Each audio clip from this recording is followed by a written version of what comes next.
The Royals got off to a hot start, but are things starting to cool off? Let's dive in and talk about it. Hey, what's good, y'all? It's your boy JD6 here with my man. Shout out to KC Sports Authority. Make sure y'all go check that podcast out, man. You heard the man.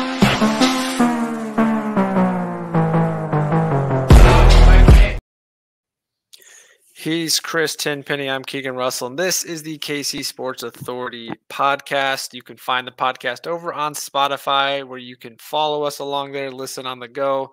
You can also check us out right over here on YouTube. And if you are watching over here on YouTube, go ahead and hit that subscribe button. We are flirting with 500 right now. Just need one or two of you to hit that subscribe button to get us over, and then we'll be on the way to our next goal. But thank you to all of you that have been following us along so far. Been a lot of great turnout the last couple of weeks with all the KU offseason talk. And we mentioned to you guys a couple of weeks ago that we want to do a little bit of Royals talk every other week or so to kind of catch up with things going on. If you've been paying attention, you've been seeing some of the shorts Chris has been shooting out there to just kind of catch you up on some of the day-to-day. But we're going to get into a recap of the last week, just how things have been going for the Royals in the last week or so. But just as a quick reminder here, shout out to our sponsor, Churchill's, over here in Topeka, Kansas. Thankful for the opportunity to work alongside with them and have them sponsor us here on the podcast. They do have their upcoming Smokers event, that all-day cigar event in the parking lot to celebrate their 3-year anniversary in their new building. That is coming up on May 18th. Again, you can buy tickets at Churchill's. You can also give them a call at 785-273-0102. $100 buy-in gets you 10 cigars for the day, a meal ticket to one of the food trucks of your choice, and 2 drink tickets as well, and get access to some of the best deals that they will have all year on some of their top cigar lines. Meet with some of the best vendors in the market and featured some of their top brands. Great time. So go hang out with them. Go check them out. Great place to just chill and relax, smoke a few cigars, and hang out with some quality guys and enjoy a nice weekend. So if you've got a bachelor party coming up, great place to go pick up a couple cigars for that. You just need a weekend to get out and have a good time. Go see them over at Topeka, Kansas at Churchill's, and make sure when you do, you mention the podcast. All right, Chris. Well, Royals, the hot start is kind of starting to cool off here a little bit in the last week. The Royals are now 5-5. 500 in the last week or so, in the last 10 games. They've now dropped 2 of the last 3 series, going all the way back to the Mets series. I'm not going to talk about the Mets series itself because that feels like 2 weeks ago now. But want to get into this last week. Just your thoughts on how we fared against the White Sox. Obviously had the rain out and doubleheader, which kind of changed that series a little bit. And of course, the red hot Baltimore Orioles were in town this weekend, and the 2 guys that have been the anchors so far in the rotation obviously got rocked around a little bit. But yeah, Royals drop to the Orioles this weekend. They dropped 2 of 3, dropped 2 of 3 against the Mets a week and a half ago, but do win that White Sox series just like we expected. But just kind of give us your thoughts on how the last week has gone now that we're seeing a little bit tougher schedule coming up. How have the Royals fared in the last week in your mind?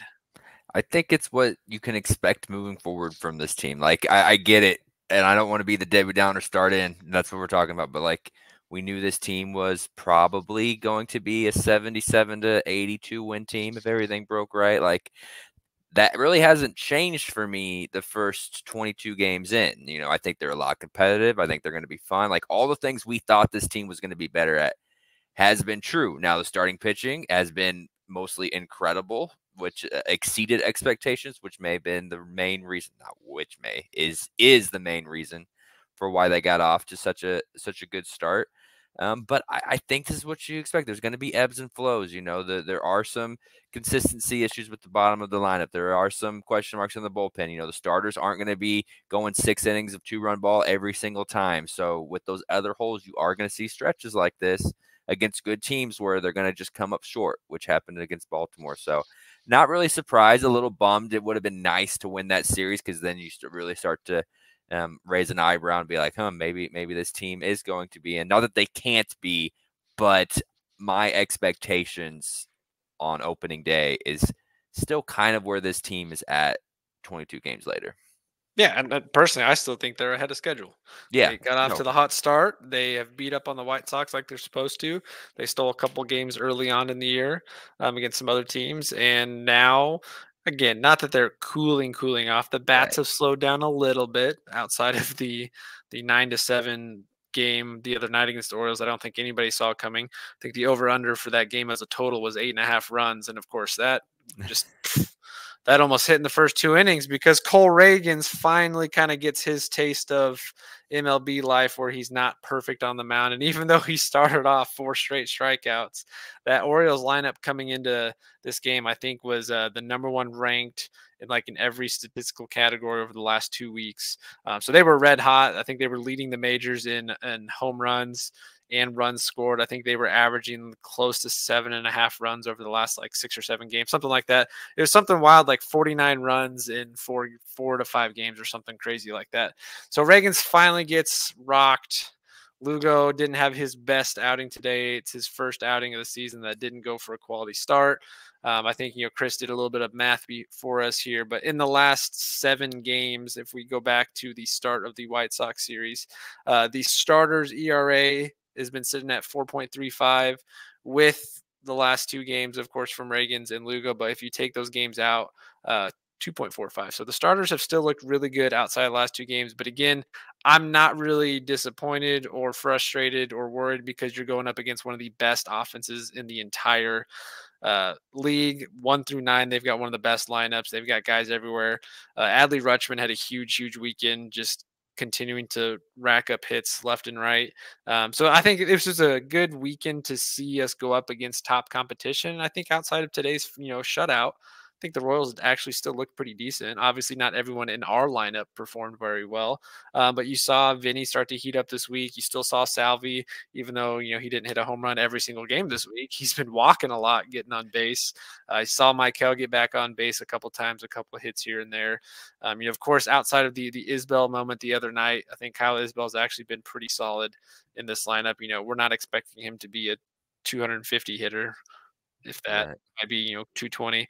But yeah, I think all in all, this was a pretty decent week. You did what you should have done against the White Sox. I think had that game not been rained out and forced into a doubleheader, maybe you sweep them there, because you get one more day of the bullpen to work around. I think even today, had the bullpen not been taxed so much yesterday, we probably would have seen them go to the bullpen a little earlier today. Again, that wouldn't have mattered because the bats really cooled off today against Baltimore. But all in all, not a bad week.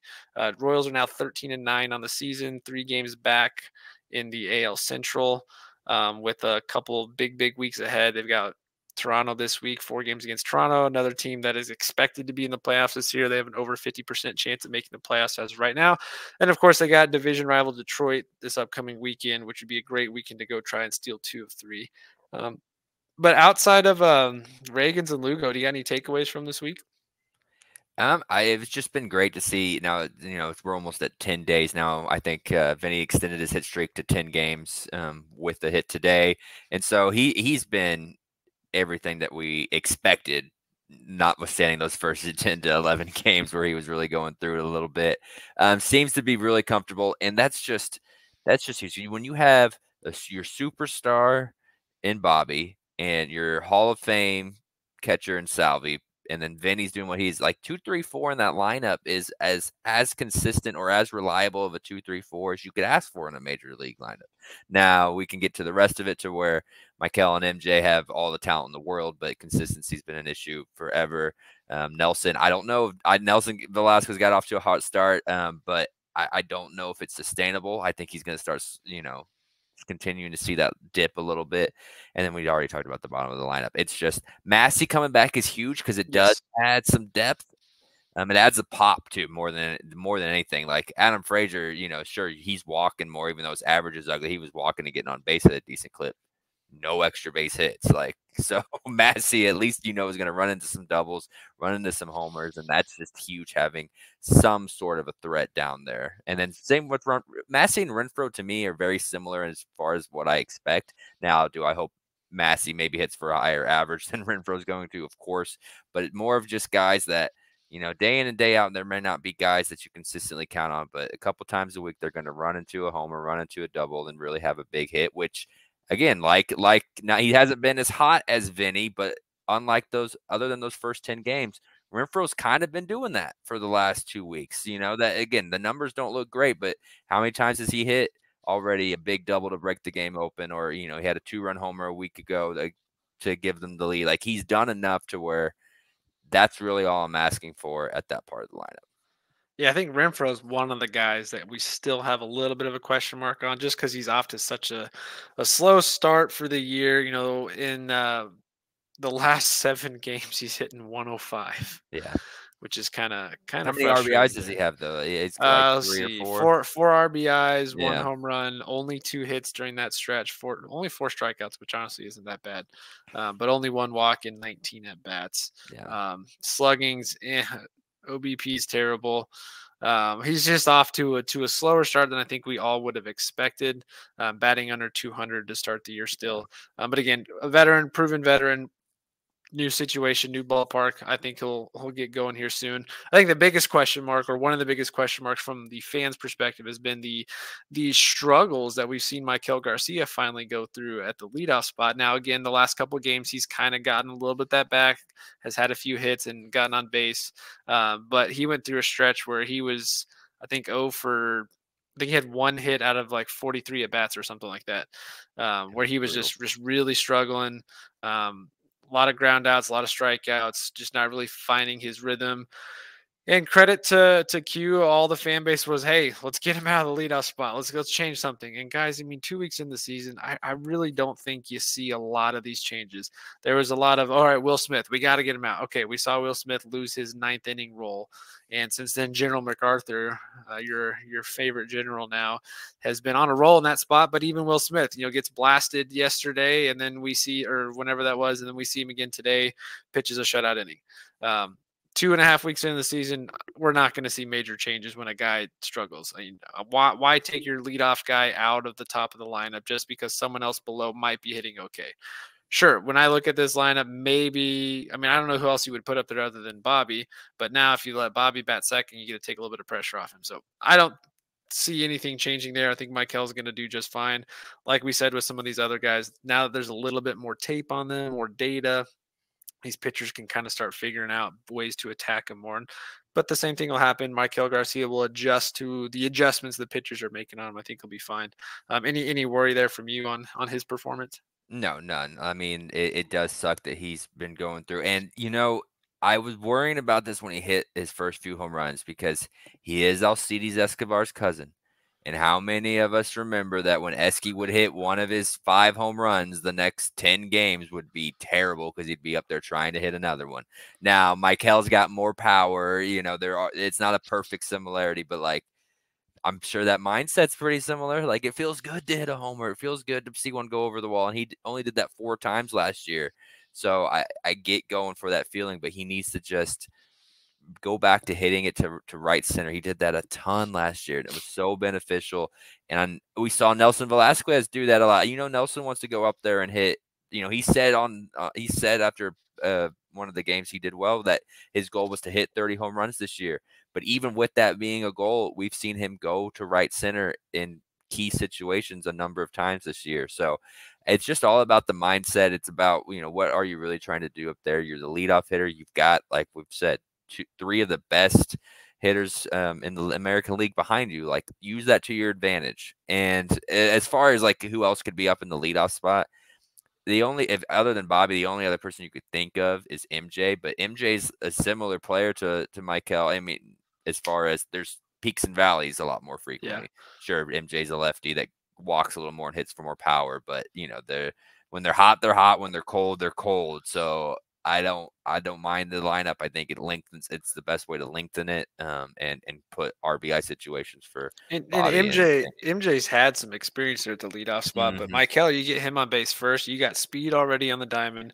Then you got Bobby Witt coming up behind him. So all Witt has to do is move him over enough, and then you got your slugger Salvy and Vinny right there. Well, I guess Vinny and then Salvy to get those guys in. So those are the 2 guys you want to get on base first. I like that kind of speed approach there at the top. Again, I think Garcia is going to bounce back and will be just fine. He'll go through. He's still a young player, so he's going to go through stretches. But let's talk about Salvy for a minute. There, he is top 3 in home runs in the American League.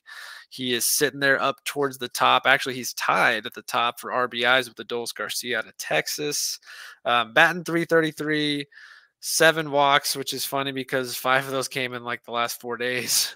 But Salvy, he had that freak injury last week that looked in the moment, did not look good. It looked like it was going to be an IL stint or maybe at least missing a couple games.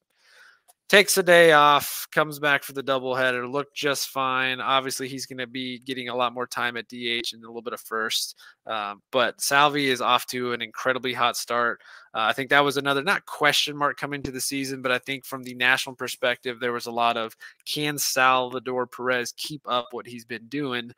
Because he's flirting with that Hall of Fame talk, but the feedback has been he's got to keep doing the last couple of years for another couple of years. And it does not look like he's slowing down at all. I mean, he is off to an incredibly hot start at the plate, making big time winning plays at the plate, big time hits.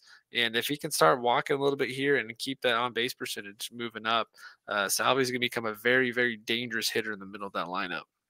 Yeah, and what annoys me about the Salvy Hall of Fame talk stuff is like if Salvy plays in this upcoming era, because we know that automated strike zone is coming sooner rather than later. If Salvy plays in that era, we're not even debating it. Like most of the negative talk towards Salvy is because he can't frame very well. And now, or I should say, hasn't framed very well. He's actually doing a very good job and is above average so far this year. So that's something to keep an eye on. But the dude's a Hall of Fame bat. Like he's hit over 250 homers. He plays every day. He wants to play every day. He's been the only threat in how many lineups for how many years, playing on some bad teams and still produces. Like, I get it. It's fun. You don't watch the Royals, so it's easy to look at the stat page and be like, oh, he doesn't walk and he doesn't frame, so like his WAR's down, so he's not a Hall of Famer. No, like anyone who's watched Salvy for any stretch of time thinks he's a Hall of Famer. Your Jeff Passons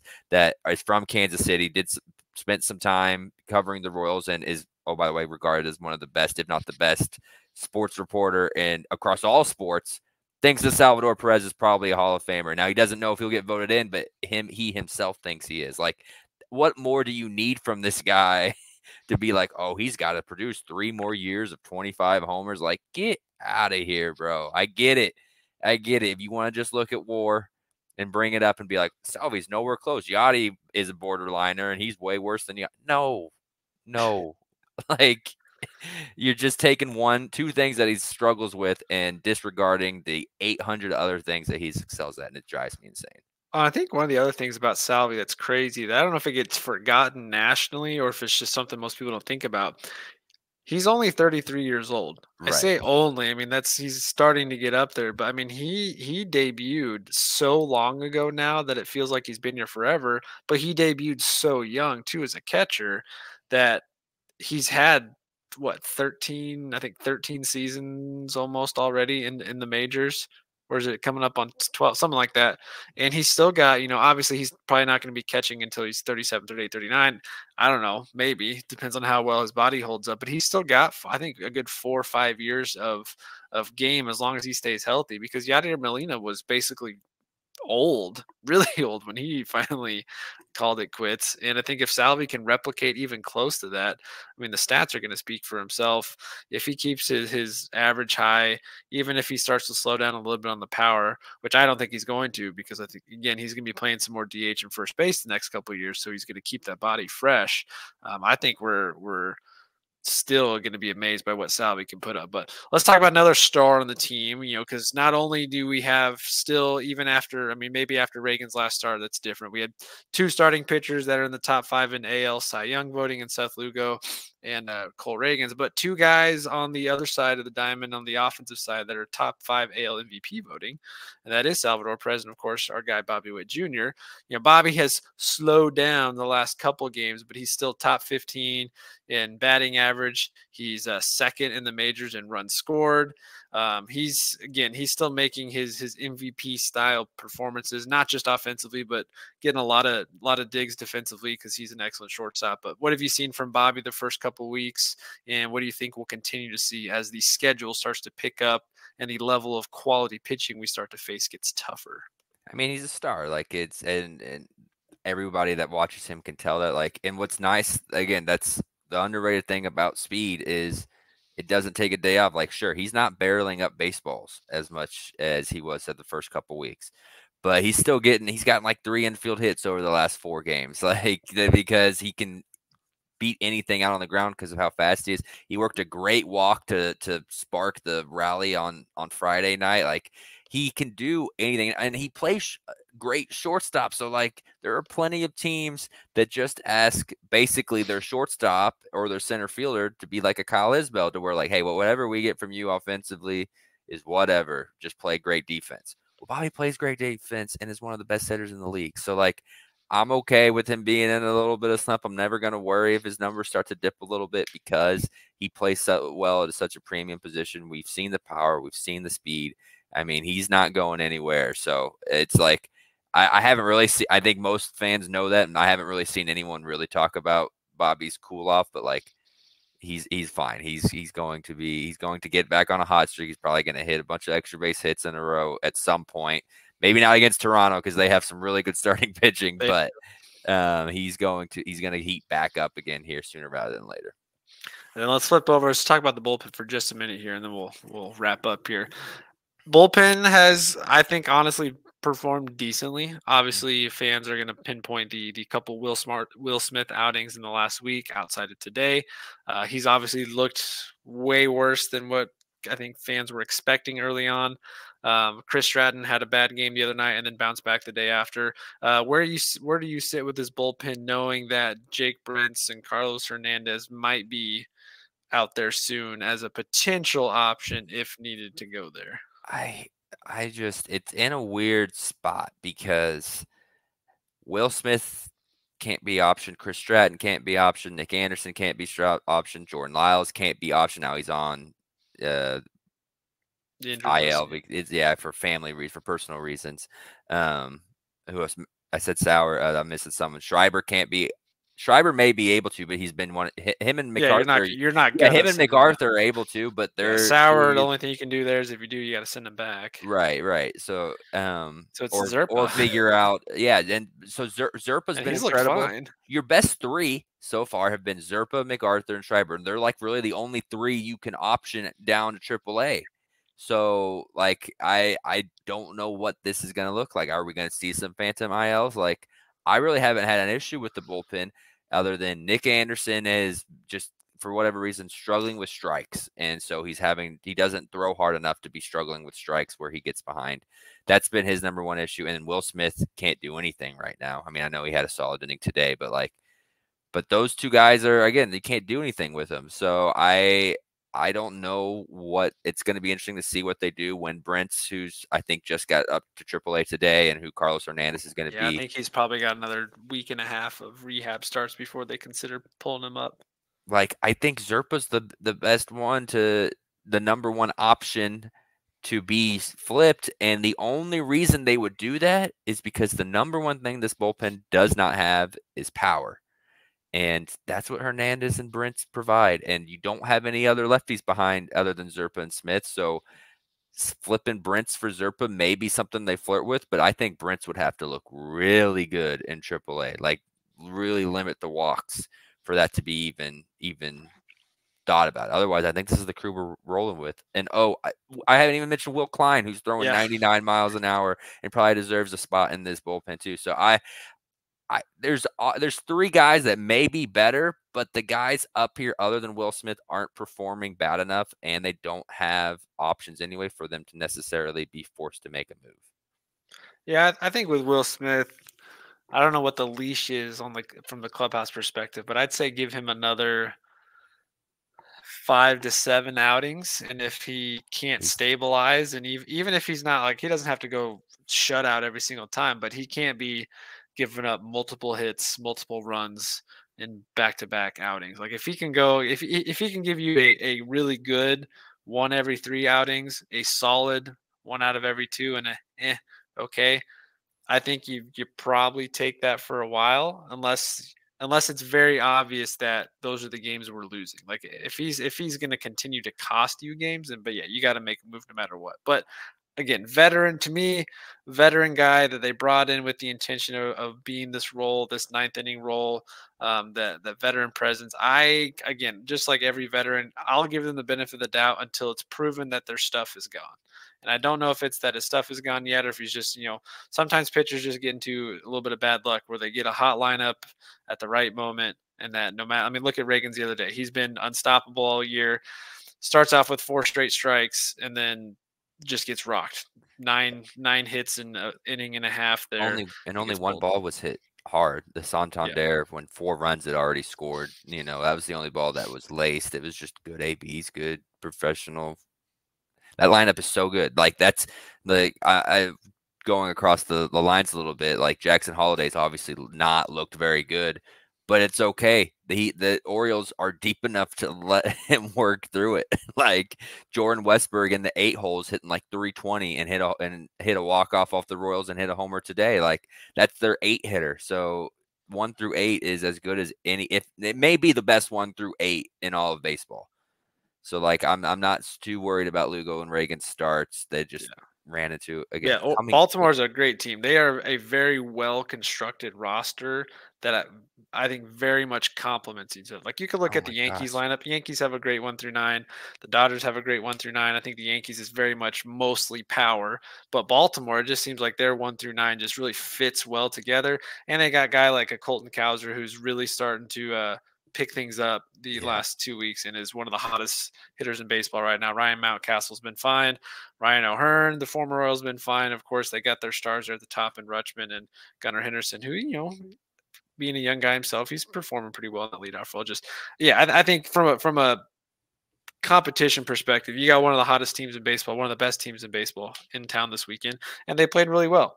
Their pitchers shut you down for the most part, and their offense did what they needed to when they needed to score. And outside of a few innings here and there, I mean, the Royals were pretty much in it every single game. I think they outside of maybe today's 5-0 shutout, even with the Reagan's blown game, the Royals were in that game to the very, very end of the game. So I think I'm pleased with where they're performing. Obviously, they got a big week ahead of them with Toronto in town. Another team that's a playoff bound team. Great starting rotation. They've got a pretty solid 1 through 9 as well. Royals, though, I think this still holds up today, are the only team to not give up an unearned run. And they have one of the best defense, unless they gave one up. Yeah, they gave up one yesterday. Was it yesterday? First run. Michael, I think, was the one that couldn't make a play. Okay. And that was when it went from I think that was what made it go from 7 to 8. I think that was the 8th run.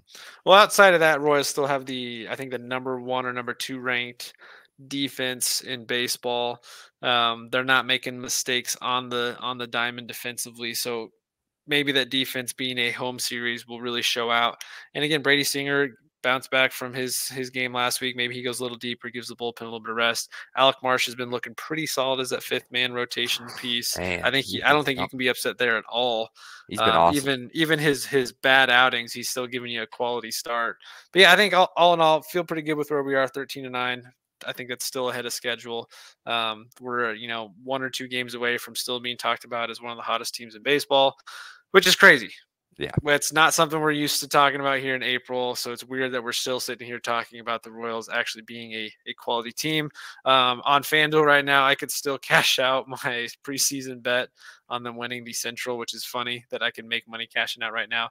Not going to, because if they do actually win, then there's a lot coming my way. But yeah, they got a big series ahead of them with Toronto in town. Would love to see them at least split the series, if not take 3 out of 4. But again, it's a tough series.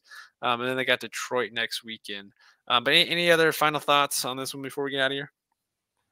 I just again, keep doing what they're doing. If they started out 13-9 through their first 22.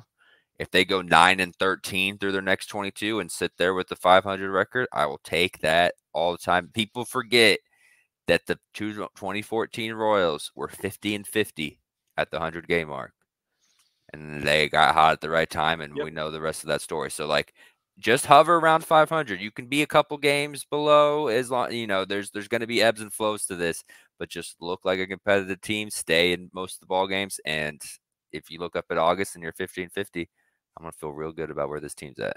Heck, if we're even 500 going into May, I think Yeah, most no, for Royals fans. sure. The For funny sure. thing is, Wheels don't fall off. Wheels don't listening to fall off. post games the last week, even Vern's been like, "Hey, just because they're after this hot start, you can really tell the fans though that are being ultra picky about, gosh, Kyle Isbell's terrible, get him out of there, or Will Smith, we got to get out of there because the Royals are finally winning. And then when you're Right. winning, it's easy to pick the Everything's small things that really struggle. Whereas when you're losing, it's like, all right, take your pick today. Which thing do you want to talk about that we suck at?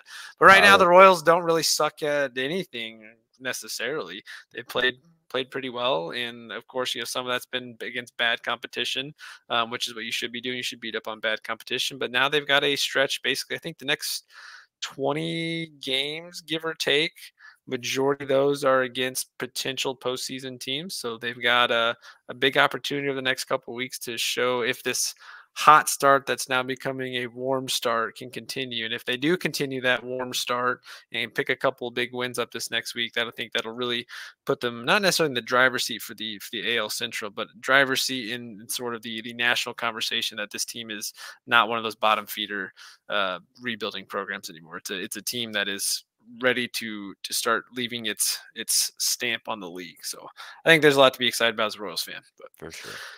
that'll do it there. Like I said, we'll do one of these either every week or every couple series. You'll continue to see some shorts coming out from Chris or I on some of the aftermath of any potential big games, big losses, anything like that. We'll get that kicked out to you. But again, make sure you hit that like and subscribe button right here on YouTube. We're flirting with 500, and you guys can help put us over the edge. Plenty of other content coming up. KU stuff always going on. We got the NFL draft coming up this week. We got a fun episode prep for that, just to get a little bit of Chiefs talk in here before the draft hits. And of course, more KU basketball offseason talk as the transfer portal continues to be a big talking point. But that'll do it for this one. Appreciate you guys checking us out, and we will catch you in the next episode.